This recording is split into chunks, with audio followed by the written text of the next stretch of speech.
gigichilako Gugumbo mingi girisi Gagadudi baparudi Gidra sabaramu fambo Gotawang kufansina kamisa Yalmana yuko kapsonu waso Dandi simpaftani talalisu Angganjirutu siwamunisu Ikiranki sangguki nakasu Wada oromo akafundasu Ilmana yuko malumaltani Opolawang kodi kumarsani Dachin oromia markabikisha Kutawang kupani mamchalisa Isanor kata dogo mata Akam barkane bagati bata Laming kuya ikam suti bai Pakikuta kufeni kawai Ilmana yuko ducha kawasa Ikirangu tabolara lapsa Lapsi tokuma kapili summa Tokuman sabari kapita ko Kuku ya iyanako Ya biyapako Wayo yalmana yoko gigichinako Kukungo mengi girisin Gagadudi baparudi Gidra sabaramo kambo Wariga malubbu mirganyu margatti buak absautan afanke banatti tuju basinarra ofi sololatti gudum famagubana igi gabron fata dirqa madina gutuf mallaq ambu urufte sabaromotti manta badi gobano tasenatu beksise qabso sabaromo iga gota ibse kallubbun argame igatu mul'isa awal waltichif tultoda keessa Jarsa magalan oromo bilisomsuuf ujummoo warra diinaa sadaffaa nutti ibsa saboromoo diiguuf ijaarsa diina jala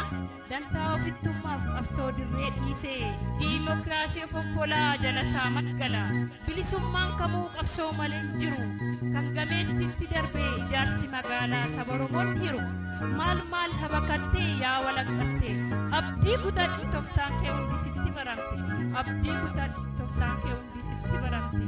kan cunqursaan dachaa ayyool maallalise falmadhu bilisummaaf qabsoon maan kee fidinse gonkumaa daaniin ba'u kan boolatti dindeesse tasa gargar ba'u ilmaan natti deesse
Japi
Thank you.